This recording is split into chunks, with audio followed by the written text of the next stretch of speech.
A single summer romance, a couple of roaring drag races, and pants so snug they practically qualified as a stunt. That unlikely mix somehow turned into one of the most quoted, most sung-along films ever made. The 1978 blockbuster convinced a whole generation that senior year was supposed to be wall-to-wall dance routines, borrowed leather, and remodeling your entire personality for a crush. Lifted from the Broadway smash, it made overnight legends of Danny and Sandy, the roles that belonged to Olivia Newton-John and a young John Travolta, while Stockard Channing's razor-tongued Rizzo and Jeff Conaway's Kenickie anchored a crew of teenagers old enough to co-sign a car loan.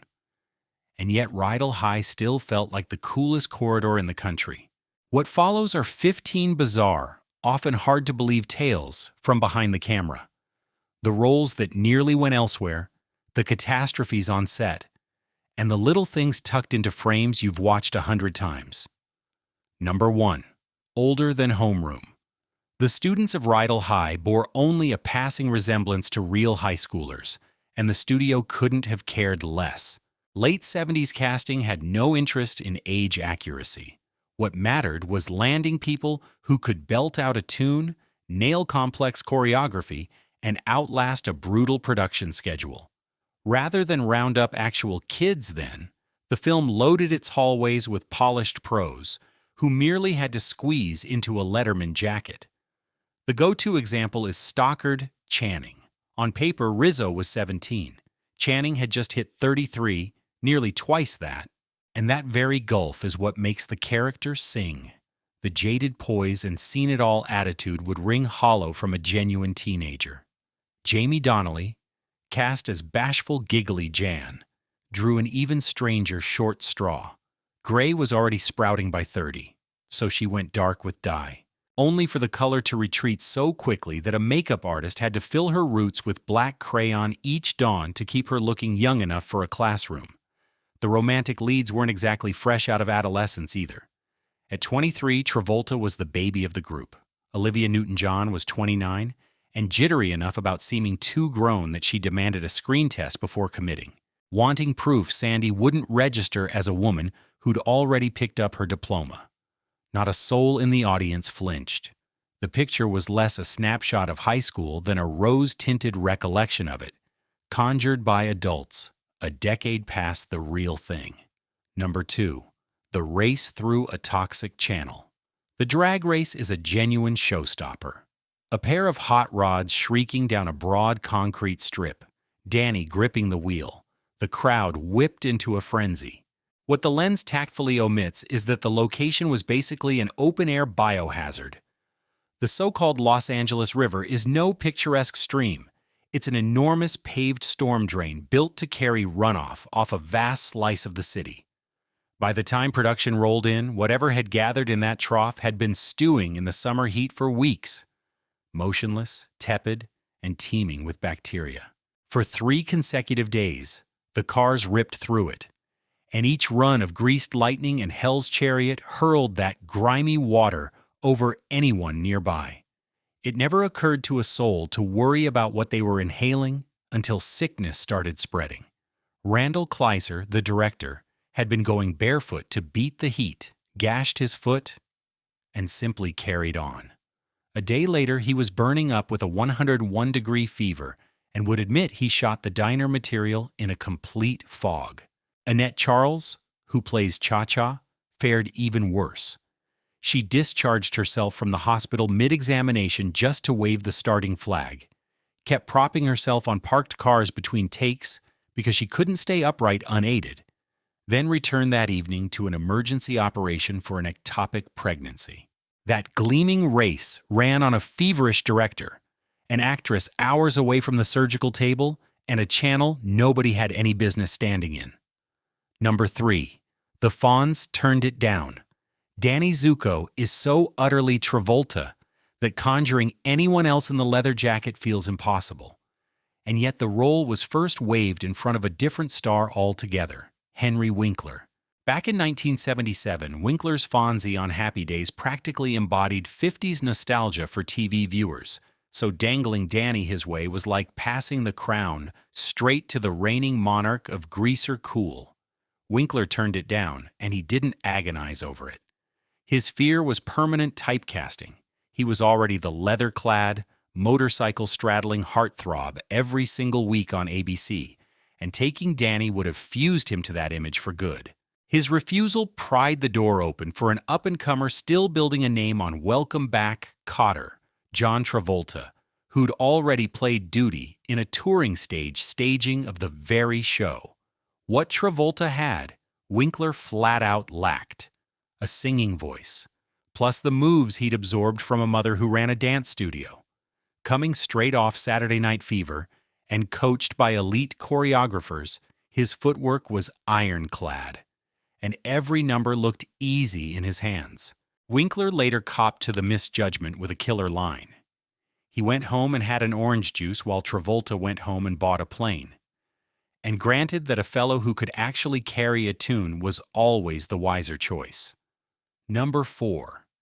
Every it girl passed on Sandy.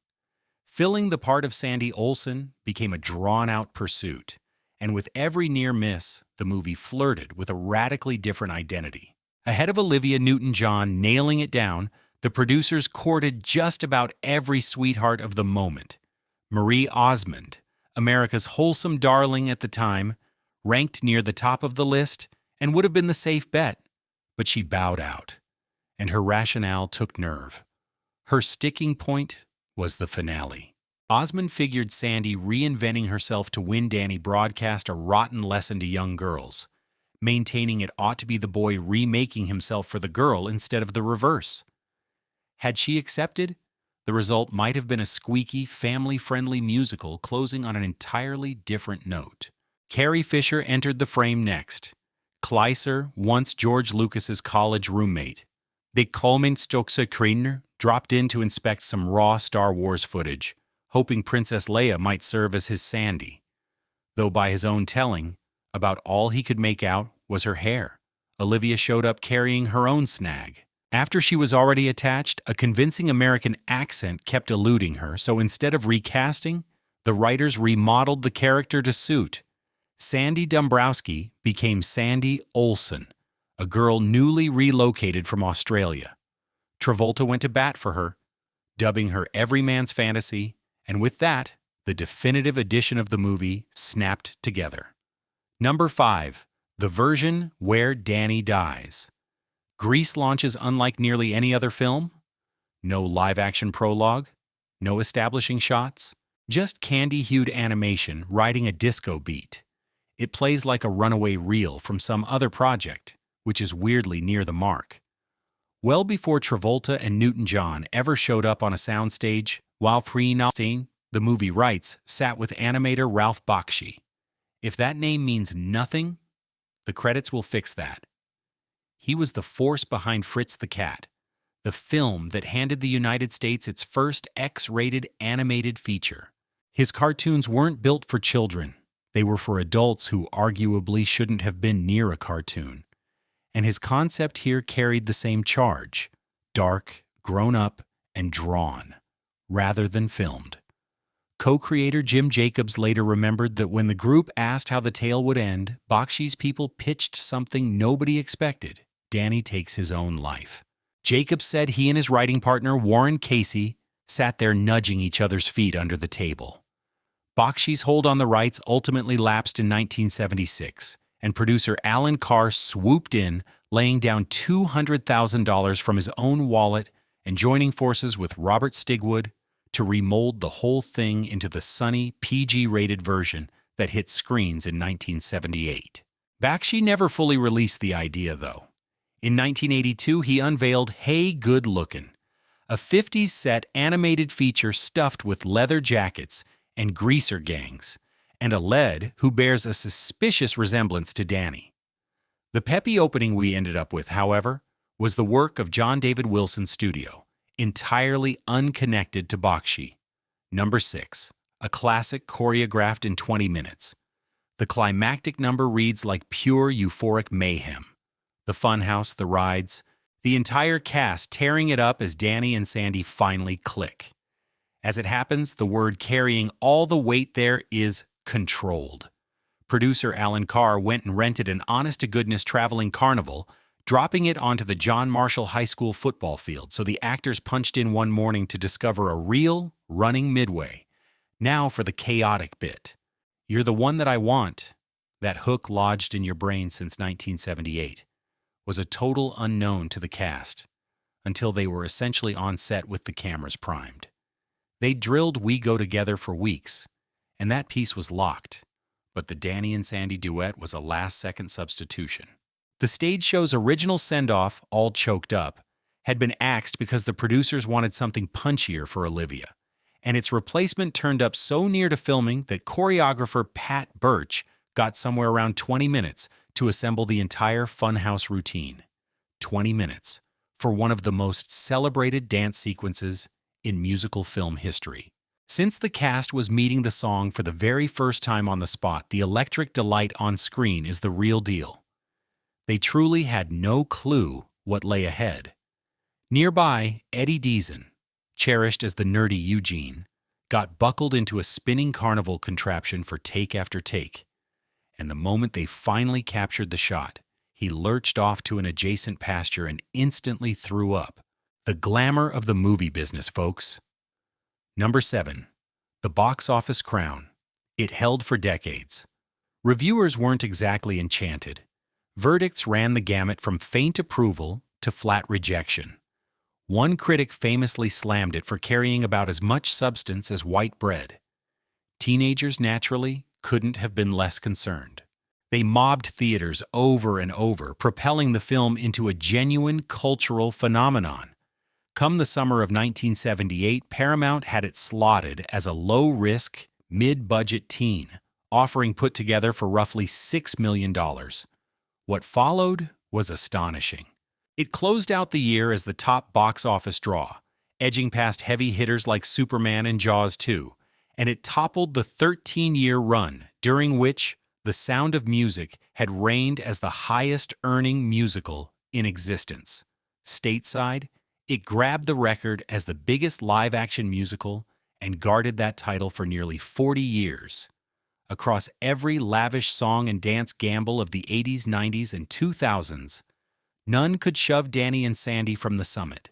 The domestic crown didn't fall until Disney's Beauty and the Beast in 2017, with Wicked seizing it in 2024. On the global tally, Les Miserables slipped past it in 2012, though that milestone still arrived more than 30 years on. Assembled for $6 million, the movie ultimately raked in something like $396 million worldwide, roughly 66 times what it cost to make. Number 8, The Teen Angel They Really Wanted. Frankie Avalon drifting down a heavenly staircase to serenade a beauty school flunkout with beauty school dropout. Ranks among the picture's most indelible beats. But he was no one's first pick. The teen angel role went out initially to none other than Elvis Presley. Picture it. The very icon whose swagger Danny mimics all movie long, appearing as a literal angel dispensing wisdom. The crowd would have gone absolutely wild. Elvis said no. His health was in decline by 1977, and whether the part seemed too minor or Colonel Tom Parker just wasn't game, the answer came back negative. He died that August. And here's the truly uncanny part. Kleiser says the news landed on the production the very afternoon they were shooting the slumber party scene, the one where Rizzo delivers her little brush off. Elvis, Elvis, let me be. Keep that pelvis far from me. Kleiser called the whole episode profoundly unsettling. The crew badly shaken. With Elvis gone, the producers swung over to Avalon, the wholesome idol of all those 60s beach romps, and the fit was perfect. He glided right into the film's bubblegum reverie. Even so, you can't always shake the thought of how that number might have played with the king himself, planted there in the oversized white lapels. Number 9. His car, his song, handed to someone else. Greased Lightning feels welded to Danny Zuko. The strut, the choreography, the way he pedals that whole systematic, hydromatic spiel, which is exactly why it's jarring to learn the song was never meant for him. On Broadway and throughout the film's early blueprints, the number was Kenicki's. The car, the fantasy, and the spotlight all his, penned as undiluted blue-collar bravado for Jeff Conaway. And here comes the cruel irony. Conaway had, as it turns out, once headlined as Danny Zuko on Broadway, rising from understudy all the way to the lead. When the film materialized, he had to slide aside so Travolta could seize Danny while he took the sidekick. Surely then, the showpiece would still be his. But no. As Travolta detonated after Saturday Night Fever, he sized up Greased Lightning as the moment everyone would remember and wanted it for himself. Glaser, thinking it only fair, asked for Conaway's blessing. Conaway balked, then finally relented. So the man who once fronted the show as Danny got demoted to Kenickie and then watched his signature tune land in someone else's lap. The literal hits kept arriving too. During the Greased Lightning shoot, fellow cast members dropped him by accident and wrecked his back. The painkillers prescribed afterward ignited an addiction that dogged him for the remainder of his life. On camera, Travolta steered that song into legend. Off it, Conaway carried a toll nobody had foreseen. Number 10. The Cola War Cover-Up. Ever clock the strangely smudged posters lining the walls in the diner scenes? That's no defect in the print. It's corporate damage control. As the malt shop set got dressed, Coca-Cola signage wound up slapped everywhere, and nobody sounded the alarm until the footage came back. The problem was that Alan Carr had already inked a promo agreement with Pepsi. Catching sight of Coke logos everywhere, he handed Glaser an ultimatum: redo the scenes with Pepsi merchandise, or scrub the Coca-Cola branding completely. Reshooting was out of the question. Far too costly, far too slow. So they reached for the third option and blurred it all. This being the age before digital tools, deleting the logos called for optical mats. A vintage effect laid straight onto the film, negative. The upshot was clumsy and unmistakable. Precisely the haze you've likely wondered about. They couldn't even mask the lot of it. A bright red Coke cooler sat too front and center to fake convincingly. So it simply stayed put.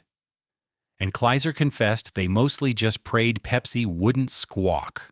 The 40th anniversary reissue finally tackled the mess, in a manner of speaking, digitally dropping genuine Pepsi logos over the blurred posters, though the rotoscope work still gives itself away to a sharp eye. 4 decades on, the Cola Wars keep quietly simmering behind a diner counter. Number 11. The ending no one can explain. Most movie couples close things out with a kiss or a slow dance.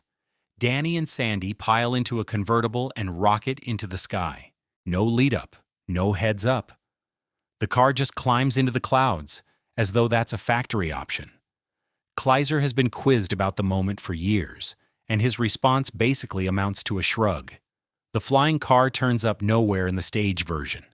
That telling wraps on solid ground at the Burger Palace, where Sandy debuts her new look and the gang launches into We Go Together, every foot planted on the floor.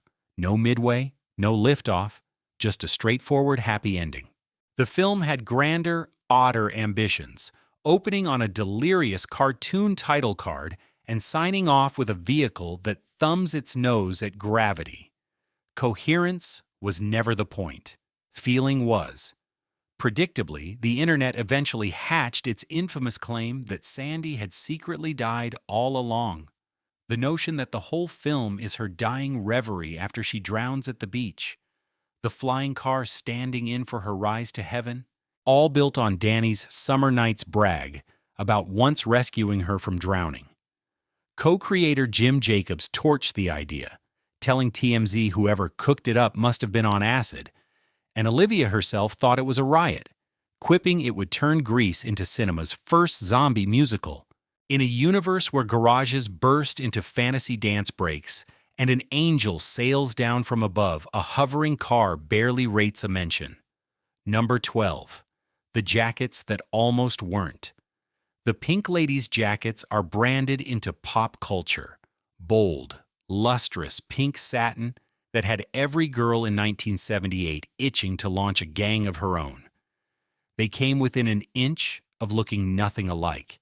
Costume designer Albert Wolski first mapped out a tamer wardrobe, muted pieces closer to what real 50s kids might have actually worn. Kleiser wasn't having any of it. He was after saturation and energy, a musical that would blast off the screen the way a jukebox might if you set the thing alight. So Wolski junked the realism and, as the legend goes, flung the dress code aside and dove headfirst into color. Vibrant tones, flattering cuts, and those unmistakable pink satin jackets. Fidelity was never the goal. Raw impact was. The film was never intended to look like a true 1950s school. It was crafted to resemble the 50s you'd dream up after one too many root beer floats. Dialed up, sugar bright, and impossibly cool. And it paid off. Those jackets turned into overnight shorthand for rebellion and sisterhood. And all these years later, you still can't make it through a costume party without somebody sauntering in wearing pink satin with a name embroidered across the front. Number 13. 5 days, no air, and a slaughterhouse next door. That crackling dance contest, the whole room tearing across the floor. It looks like unfiltered fun and was nearer to an endurance test. The National Bandstand sequence went before the cameras inside the gym at Huntington Park High School during a California summer, and the place had no air conditioning at all. Then they layered on the misery. Massive production lamps, dozens of bodies wedged into the room, and airless costumes. Wool suits, dense crinolines, and hairspray by the barrel. Floor temperatures reportedly hit 116 degrees. Oh, and a meat processing plant stood close by.